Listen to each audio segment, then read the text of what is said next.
What do you think about when you think of love? Is it a night on the town, dinner and dancing, romantic conversation by candlelight?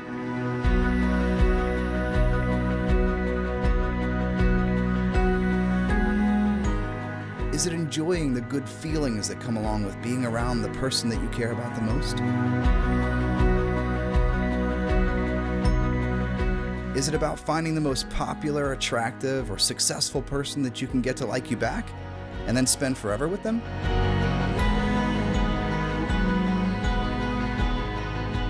John Paul II said that young people want their love to be beautiful. And this is good because love is beautiful.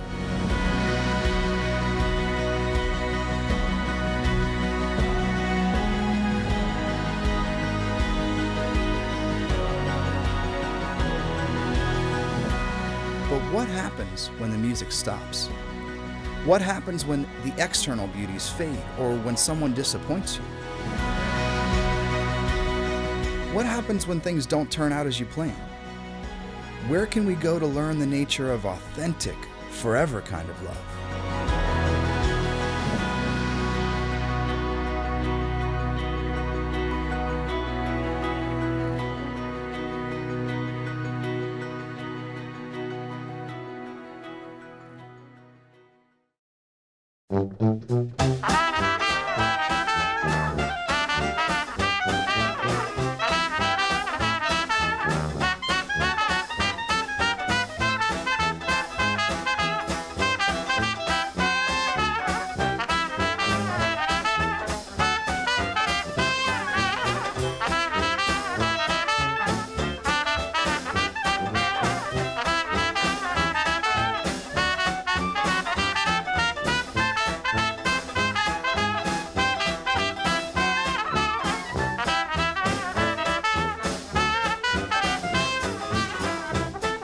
A few years ago, I'm at the playground with my daughter, Grace. She's about 2.5 years old. It's a beautiful Saturday morning. I'm sipping on a cup of coffee, having a proud papa moment as I just watch her enjoy the playground. But there's a moment where she finds herself on this ledge, maybe 18 inches or so away from a fireman's pole. And she doesn't know, she's so little, she doesn't know how to get from where she is to where she wants to be. St. John Paul II saw humanity standing on a ledge with lots of questions about love. And he actually spent years at the beginning of his priesthood with hundreds of young people, counseling them, listening to their stories, helping them to understand more about who they were and the nature of their attractions. All these things became collected in a book that would later become known as a type of prequel to the theology of the body. It was called Love and Responsibility.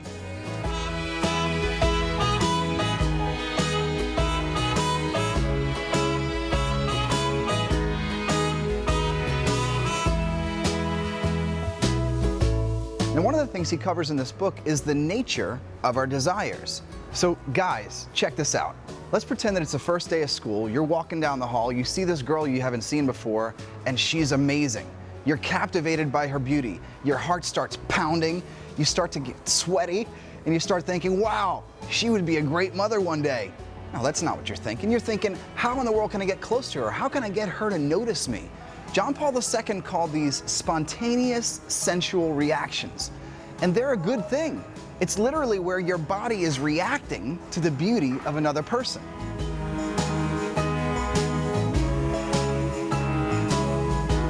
Okay, girls, let's pretend that you're at the mall, hanging out with your friends, you're taking a little break from shopping, sitting in the food court, and a guy comes and sits at a table really close to yours. You immediately notice his smile, his laugh, his strength. Your heart starts to flutter. You start daydreaming about what it would be like to date him, to really talk to him, to have him really listen to you. St. John Paul II said that we can't judge the value of a relationship simply by the intensity of the emotional reactions that we have. But the emotional attractions that we have are very, very good things. Now, guys and girls both experience these bodily and emotional attractions, but we do experience them in different ways. But at the end of the day, even when these things are really strong within us, John Paul says that these are still just the raw materials for love. So if we already have these raw materials, you might be thinking, I'm ready to build. But building a relationship is a little like building a house. Consider this. Pretend that you're at an empty lot and a contractor comes and he delivers to you all the materials that you need to build a house, the wood, the bricks, all the other stuff. And he says, go ahead, get building. You look at him and say, I don't know how to do that. But if you spend time with a master builder, really learning how to build a house, and you actually study an architect's plans and understand the design for that house, eventually you'll be able to build a beautiful, solid home. Building a relationship is a bit like building a home. If we spend time with Jesus and we can learn from him, who is the master builder and the master architect, the one who designed us for these relationships, we'll learn how to build relationships that last. Now in Matthew chapter 7, Jesus said that the foolish man listens to my words and doesn't act on them. And he builds a house on sand that when the rains come, it collapses and it's ruined. But he says that if we listen to his words and act upon them, we will build houses like a wise man on rock. And even when the storms of life come, that house will still stand. If we want to build relationships that will go the distance and be able to make it through the storms of life, we have to be taught by the master.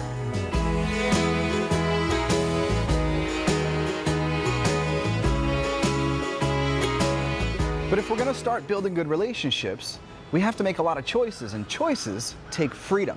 You see, when animals get together, they just react to each other based upon their instincts. But we've been given the God-given gift of freedom, which enables us to be able to look at a situation and even look at the movements inside of us and examine them before choosing how we will respond. This helps us to have discernment. Discernment comes from the Latin word discernere, which means to separate. It helps us to be able to distinguish one thing from another and then make a good choice. Now that's a type of choice that leads us to pursue the good for another person. And that brings us to love. This is critical when it comes to building relationships of real love, because John Paul II said, freedom exists for the sake of love. But the truth is, love has a definition. The Catechism of the Catholic Church says that to love is to will the good of another. But in order to will that good, you have to know what is good for someone, you have to want to pursue it for them, and then you have to do something to be able to make it happen. Take, for example, it's a Sunday night and you're hanging out with the person you really enjoy being with, you're having a blast, and you know that they have a big test tomorrow morning, and you know they're not ready for it. Are you going to go ahead and whine, complain, make puppy eyes, invite them to stay longer? Or are you going to actually encourage them to go home and study to do well on their test? One is clearly selfish, and one is clearly selfless. Now, if we're going to be able to pursue real love, we have to get good at making these tough choices. Maybe you're thinking, Brian, this all sounds great, but my attractions are so powerful. I don't know if I can put them aside to be able to do what's good for somebody else. That's okay. You're right that this is a challenge and it takes practice. But St. John Paul II encouraged us to become watchmen over the hidden springs of our hearts. What that means is that we have to really pay attention to what's bubbling up and where is it coming from. What are these movements and what do they mean and where are they going to take me?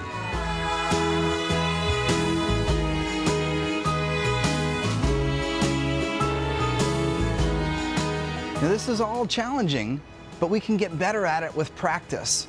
John Paul II said that love is not merely a feeling, but it consists of preferring in a constant manner the good of others to the good of oneself. What does that mean? It means that at the heart of love is sacrifice. And as you maybe stand at the ledge of your weakness, of your sin, of your questions about your future, and you wonder, will you ever have a love that will really fulfill your heart? Christ is the one who says, do not be afraid. And he comes straight into that space to bridge the gap between where you are and where you really want to be, which is a full, rich experience of authentic, forever kind of love.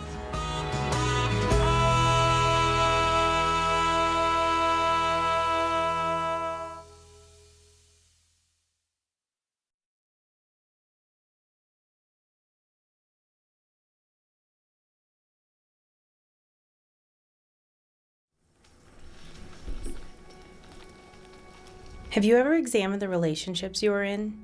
I mean, really examine them. Ask yourselves questions like, are my intentions what's best for the other person?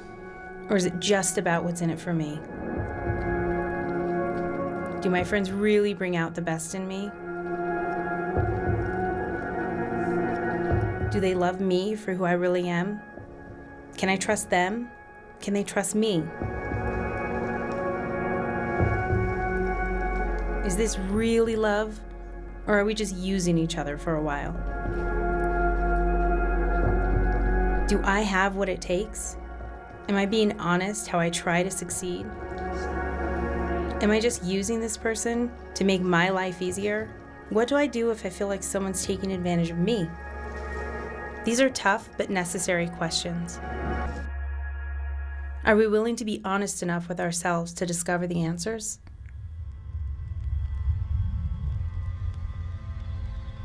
Back in high school, I had a very distorted notion of what love was. And I was constantly asking myself those questions. Does he love me? Am I good enough? Is he gonna leave me? What does love really look like? Well, back in high school when I was 15, I had my first serious relationship. And after a while of dating, I thought it was love. And after a while, he said, well, if you love me, you'll show me. So I needed advice. So I went to my girlfriends and they said, well, if you aren't doing this with him and if you aren't doing that with him, well, what's wrong with you? Everybody's doing it. So I thought, well, I love him. So I ended up losing my virginity. And after that, we are constantly just fighting. Any love that was really genuinely in the relationship was just thrown out the window. And I felt like he was just using me. And after a while, we went our separate ways. And I will never forget the day when he walked away from me for the very last time. And as he walked away from me, all I could think about was that guy's taking something with him that never belonged to him in the first place. But I can't get it back, right? What's the point? After that, I ended up spiraling into a series of really bad relationships. He was the first guy that I slept with, but he wasn't the last. And I got into the partying, I got into the drinking, I got into the clubbing, you name it, I was into it. And granted, at the time, yeah, it was a lot of fun. It was very attractive, and I know what that's like. But I also know what it's like to wake up the next day when your friends are gone, when you're there by yourself. And I remember waking up thinking, I can't believe that I did that last night. I hope I don't have to see his face in the hallway at school on Monday. What if he tells everybody what we did? All of these things constantly going through my head. But the night before, my friends would say, oh, it's all fun and games. Don't worry about it, it's not a big deal. But the next day, the fun and games were over. And I knew in my heart it was a big deal. What was done, right? Now, after a while of living this lifestyle, my mother had an idea what was going on. And she said, well, Kristalina, there's a chastity talk this Saturday, and you're going to it. I said, chastity? Psh, I'm not going to some chastity talk. She says, you're going if you like it or not. I thought, fine, okay, I'm gonna lose my car. I better go and sit in the very back of the church for 15 minutes, and then I'm out of there. And in that 15 minutes that I sat there, God changed my life. There was a guy who was very honest, he was blunt, he was really talked about all of the girls, all the sex, all the pornography, everything that he had been into, and he just laid it out. And I felt like that guy, he'd grab my hand in the audience, and he walked through my life, and he looked through all the things that I was ashamed of and hiding. And I thought, what's the difference? He's done the same exact things I've done, and I just watched him, and he had peace and joy and this confidence that I didn't see in anybody. And I wanted that more than anything. But he had one quality that I wanted that was more important than anything else, because I struggled so much with it, and it was that he wasn't ashamed of himself. I sat in my seat trying to figure out one day that I hadn't been ashamed of myself, and I couldn't find a single day of just peace and joy, not worried what I had done prior that night, prior that weekend. I was always worried and shameful, and it was exhausting. And I realized in that moment, I didn't want to live that way anymore, that there was a different way, that I could start over. And it didn't matter what I had done or what had happened to me, but that I could start fresh and new. And God's mercy was just there waiting for me. And I didn't think he wanted me anymore. I didn't think God could love me anymore after everything I had done and everything I had been through. But I think my own self-loathing and disgust just got the best of me, and we believed the lies that were fed. Maybe this is where you are. Back in high school, I didn't know the difference between love and lust. Honestly, lust was the equivalent of love in my eyes. Now, back in high school, I knew when I was being used. And I knew I was using my boyfriend too, because I didn't want to be alone, or I didn't want to sit around on a weekend by myself. I wanted to go out, and I wanted to feel like that somebody loved me and that I had someone to love. But in the end of the day, if I was really being honest with myself, it wasn't love. It was just pure use.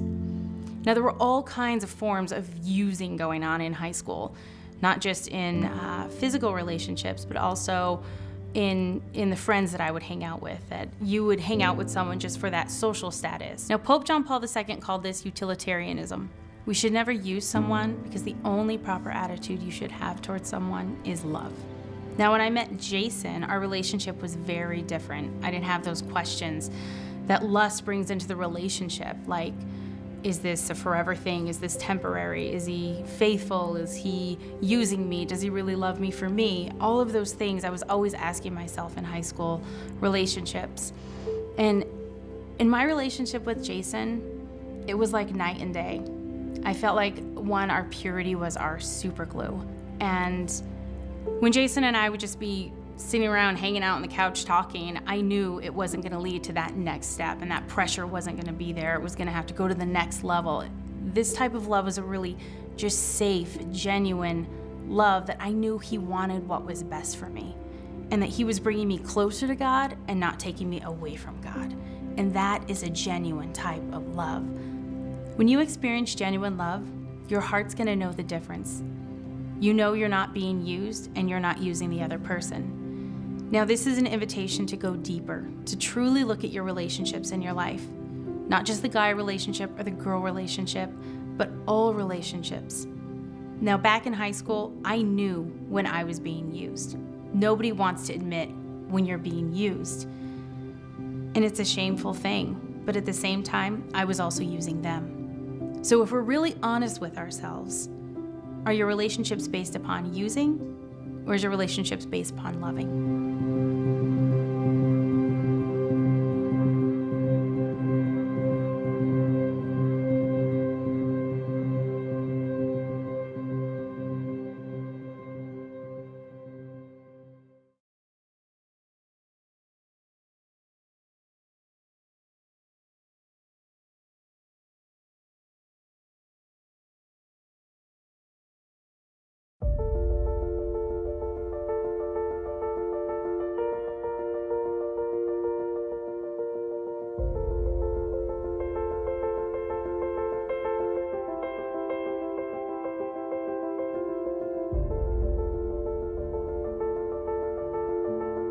When St. John Paul II was a young priest, even as a bishop and a cardinal, he'd often go on hiking trips and kayaking trips with young people, high school, college students, young married couples out into the wilderness.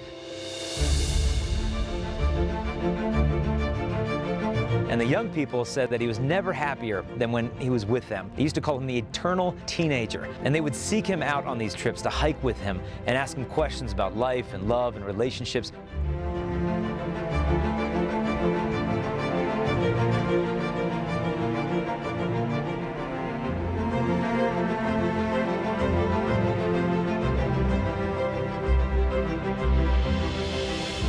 And they said he wouldn't lecture them, but he would listen intently to them and then ask them questions that would guide them closer to the truth.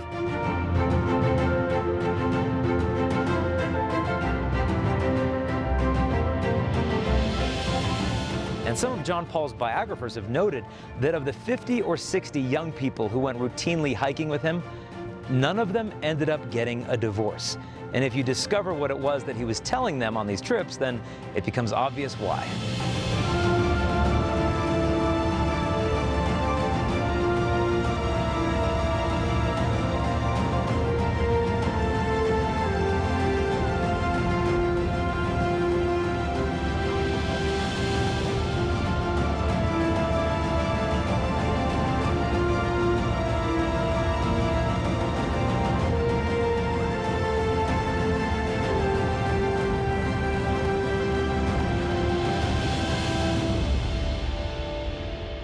On these camping trips, John Paul II would bring with him portions of a manuscript that he was writing that would later become the book called Love and Responsibility that was foundational to the theology of the body. And one of the things he said in Love and Responsibility was that the word chastity needs to be rehabilitated, because nowadays the word chastity, you think of it and it just seems some like burdensome list of rules and regulations that, you know, if you practice chastity, you gotta have some prudish idea about human sexuality. But is this really true? Well, let's dig into John Paul's teaching teachings on human love and sexuality, and you decide for yourself.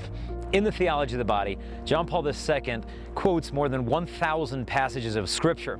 And one of the most commonly quoted verses he uses is out of the Gospel of Matthew, where he says this: "You have heard that it was said, 'You shall not commit adultery.' But I say to you, whoever looks at a woman to desire her in a reductive or lustful way has already committed adultery with her in his heart."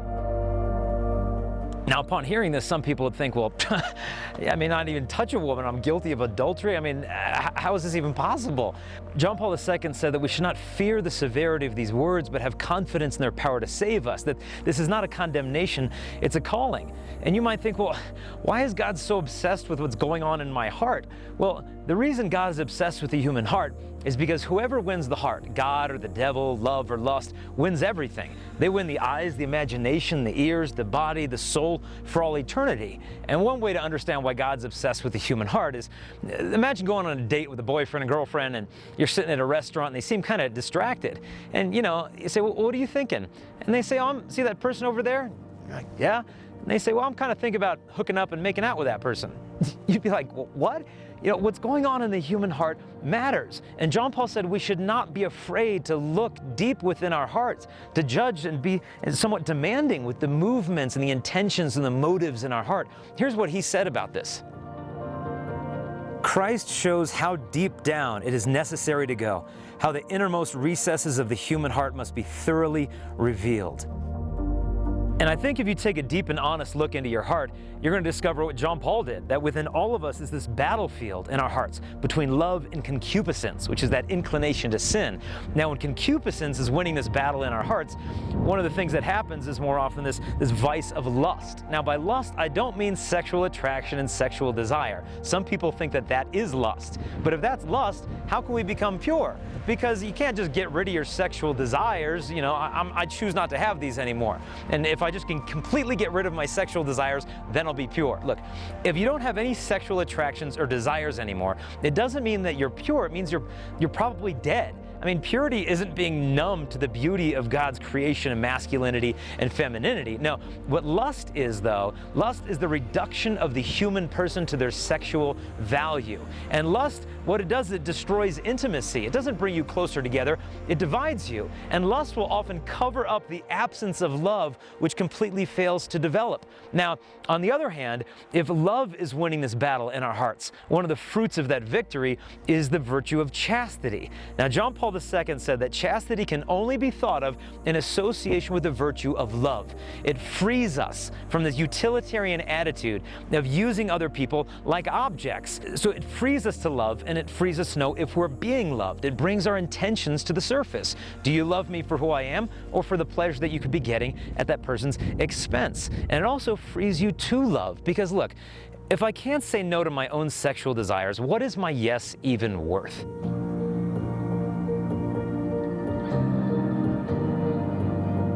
And John Paul II had noted that when a woman senses lust in the heart of her lover, it brings with it in her heart a sense of this restless vulnerability. Whereas if he has purity of intentions, then John Paul II said that she enjoys all the peace of the interior gaze.